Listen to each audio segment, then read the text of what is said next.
Hello everyone, Shado here. Just got back from watching Abraham Lincoln Vampire Hunter, and got quite a bit to say about that one. Like my last reaction video, I'm going to be spoiler-free for the first part, and in the same video, the second part will be, well, pretty spoiler-rich. Okay, so, overall, exactly how does this one sit with me?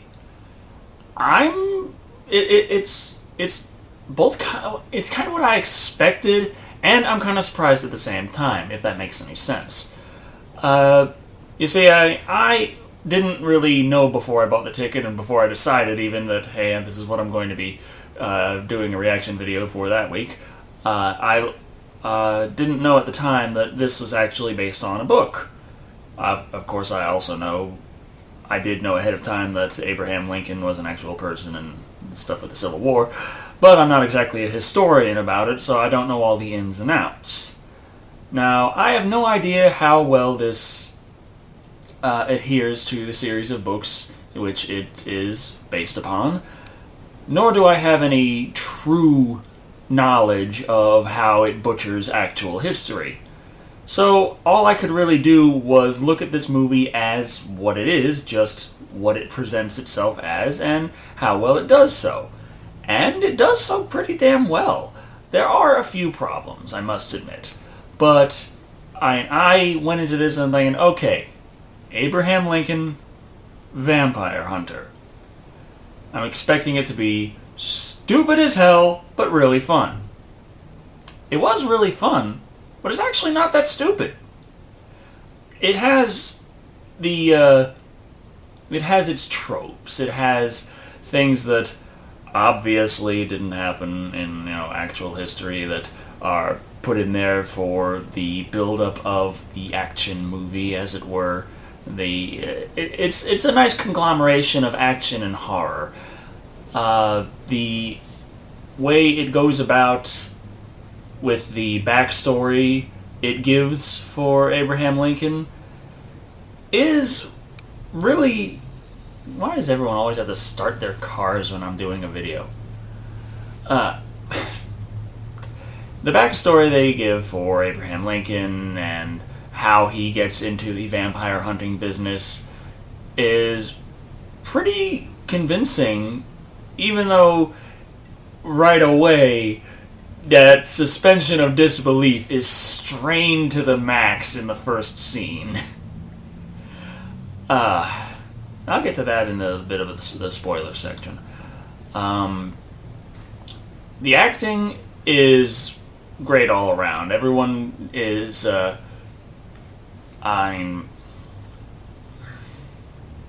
Benjamin Walker, I think that was his name. Trying hard to remember most of the actors, although several are recognizable. I'm not very good with names. He did a really interesting performance as Abraham Lincoln, as in you don't really see him as the tall stoic figure throughout, whereas instead you see him more kind of like your quirky character who just kind of has this responsibilities, kind of like the first Spider-Man movie, Peter Parker, in a sense. But not as overly corny. He's more of a believable corny. And it just develops him really well throughout the film, up towards the end and everything. And there is a definite arc to his character, and it's very smooth, and he does a very good job acting through each and every part of it. So he did a very good job. I don't even know any of the other actors' names off the top of my head. Sorry, but they all do very good jobs with it. I didn't really notice any particularly bad or even just half-ass acting, except maybe the villainess just was very villainessy, and that's kinda shallow. She was alright, but never really too intimidating in my opinion, and she just kinda came off as the female bad guy. But the action sequences were very nicely choreographed. There was a heavy emphasis on CG, and it really comes out in a couple of scenes where I sadly thought that even though they were really interesting on paper and almost pulled off wonderfully, the really heavy CGI kind of kills it for me, as I can look at it and say, hey, that was on this computer, did that. Those aren't even the actors there. Exciting. But, yeah, that was just a couple of the action scenes, and this movie has a bunch of them. And it doesn't really have, it has a horror element to it, but it doesn't really rely on suspense all that much, but not really to its detriment, as you might think, as, I really like suspense. This movie has a lot of quick scares to it, jump scares, sort of, couple jump scares, and a couple really well pulled off surprises. And they do well. They got me to jump a couple times, so I never was really, ooh. There's no real suspense in throughout the entire film. But no real big deal there, as it's much more an action flick than horror. Let's see now. The history. Well, this is a interesting subject because I'm south of the Mason-Dixon line, though I was born north of it. Up there we call it the Civil War. Down here it's the War of Northern Aggression. So, it was interesting to finally, in Texas, watch a movie involving the Civil War that was not from the perspective of the South, where they are, the poor victims. So, yeah, I'm actually not used to that right now. And, well, there was one actor that kind of reappeared, I think, in a later scene in the war, and that was a little strange. I didn't think well, it looked like he survived, but I didn't think he would be right out in the front lines doing the same thing. I think he'd end up in the psychiatric ward after he saw what he did. But, oh well. They have the vampire aspect bleed over into the war, which really makes it a little more interesting. The overall tone of the movie is a little confusing. It's really trying to be serious action with horror that can come off a bit cheesy, and a quasi-patriotic message. But the patriotic message doesn't exactly float as well as it could, considering the fact that they are quite literally demonizing those who would, disagree with it. Oops. But, yeah. Overall rating for this movie, I really enjoyed it front to back, but there were several flaws here and there, and it's certainly not for everybody. So I think I would give this a solid 4 out of 5. No. Oh yeah, one last thing. I did see it in 3D.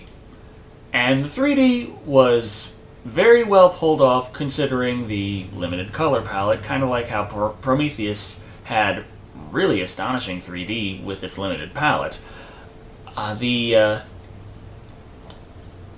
For some reason there were these points in just normal dialogue scenes where you'd have like little specks of dust. It appeared to just kind of show up on the front, which helped remind you, oh yeah, by the way, you're watching this in 3D, which it did its trick.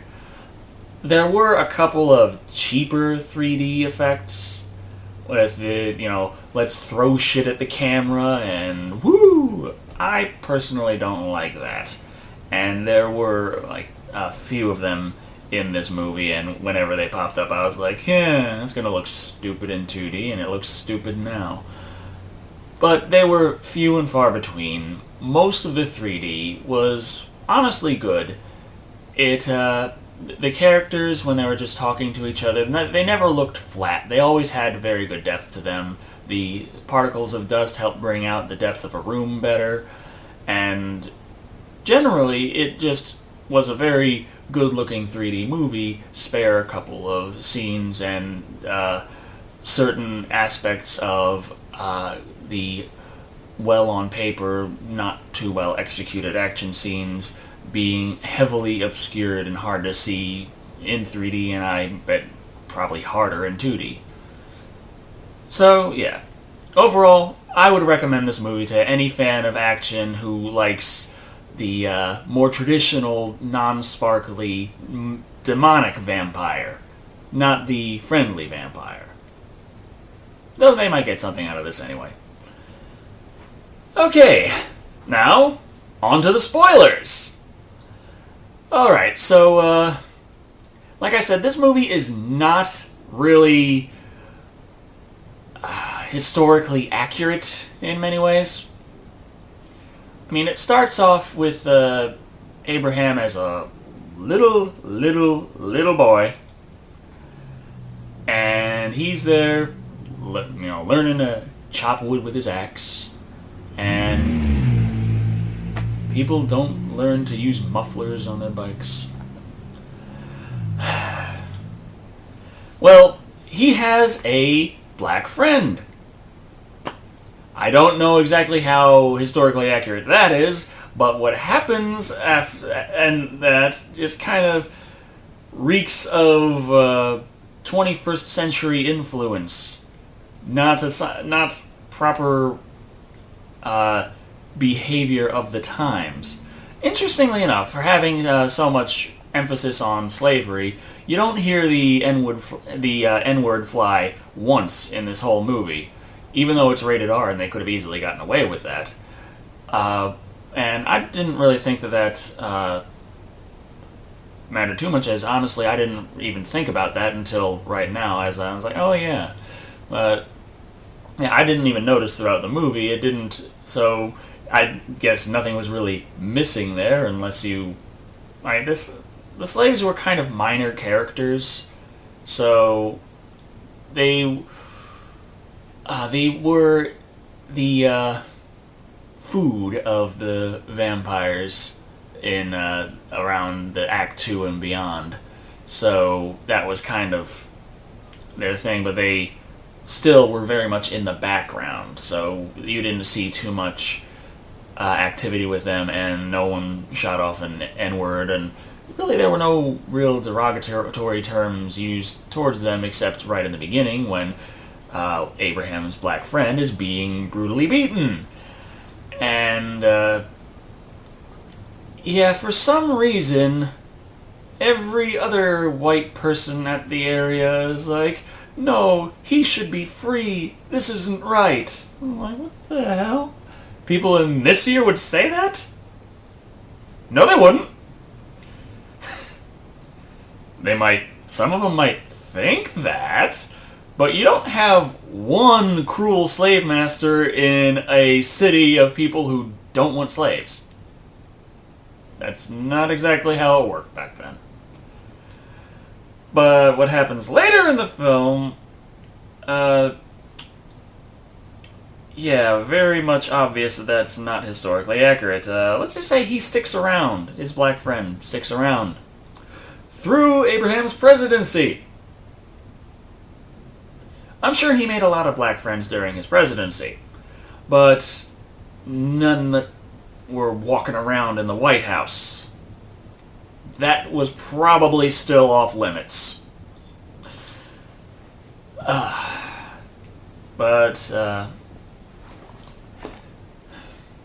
Yeah, the thing with the basic plot, okay, Abraham's mother is killed by a vampire, and he witnesses it.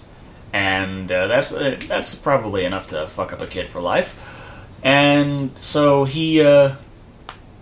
his father tells him, don't pursue revenge or anything. But conveniently, around the time that Abraham has come of age, his father dies off screen, so that's no longer a problem. So he's going out for revenge, and he runs into another man, William, who takes special notice of him before he goes out drunk off his ass to take out the man who killed his mother those years ago. And it turns out that it's not just his really shitty aim while he's completely inebriated, but after finally landing a bullet into the guy's brain, he's still kicking. Surprise, surprise! When you saw him as a vampire killing your mother, it's because he was a fucking vampire. Anyway, William jumps in, saves his ass, and then there's this sequence of Abraham learning to become a vampire hunter, and that's generally done okay. There's not that much training shown, but it is rather interesting, and they do explain one thing briefly. They mention that they're teaching you the secrets of the vampires. Some of them can turn invisible, okay? And many of them have built an endurance to the sun. Too bad we never see one who didn't. So, yeah, these are just day-walking vampires. That's pretty much the whole movie. None of them have any problems with the sun.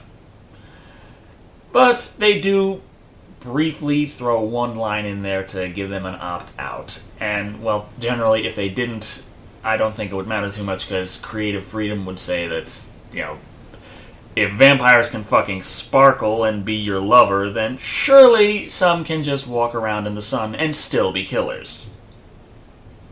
Works for me. Not the lover part. That's kind of... that is scary. Anyhow, he goes through and he takes out several vampires by order of William. And the scenes where he tracks them down are done really quickly. It just kind of gives you just enough exposition to throw you into the action, and when it throws you in, it delivers. The fighting with the silver axe, brilliantly choreographed. Abraham uses the environment in several occasions, stomping on a bellows to burn a vampire's face off in a fight. Who was a smith? At least I think the smith was a vampire. Either that or Abraham's just an asshole. The combat was really well done, very impressive. There were some more scenes expositing the exposition of Abraham meeting his future wife, his future partners in politics. They generally keep the same circle of characters introduced early in the film through Acts 2 and 3, even though that is a little confusing how some of these characters can end up in the positions they're at. It's like, hey, I'm a shopkeeper! Hey, I'm vice president! At least that's what he appeared to be. They never really explained what he was doing, but that is kind of like what he was acting as. But yeah, the people just stuck around. And, I don't know if I can really say much more about this. It was a pretty simple kind of thing. Well, the Civil War, that whole thing, the vampires, they had congregated in the South for some reason. I guess they like it hot. And they had their slaves as cattle. So Abraham was still a vampire hunter, and he was trying to take out as many as possible, as quickly as possible, and by going after the South in the way that he did, more of an aggressive action against that entire region than the... I really don't think that the historical version of the events was quite as assholic on Abraham's part. But, fucking cars, I swear. Fortunately, they didn't have any cars in this movie, so I could just sit back, relax, hear horses galloping all over the fucking place, and no problem. Yeah, so, they started fighting the South.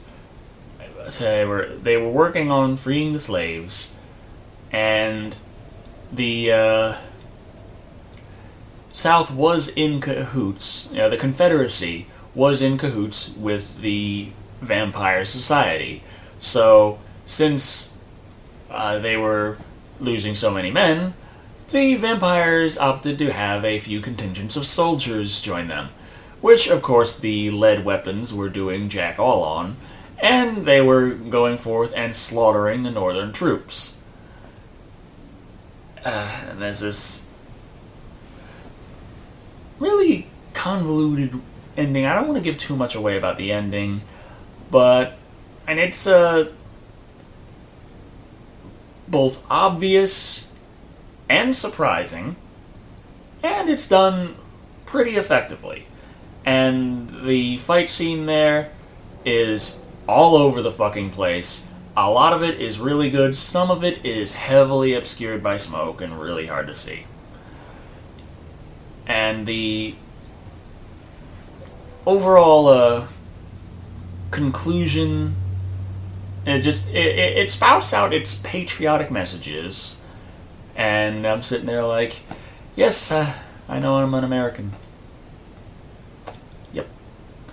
And it takes this big stand on equality, and if there are any, if everyone isn't free, then we are all slaves, and this, that, and the other.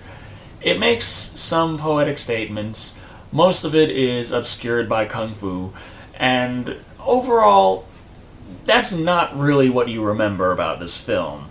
You remember Benjamin Walker jumping the fuck around with an axe, chopping vampires' heads off, and kicking them across the room, and shit flying this way and shit flying that way, and all sorts of awesome eye candy like that, and a pretty decent story to back it up. So, again, more cars, still fucking things up when I'm on a roll. God. Again, highly recommended. Not perfect, not for everyone.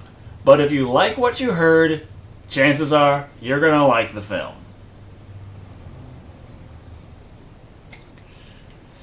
Thank you all for watching. I've been Decker Shado, and remember, vampires don't sparkle.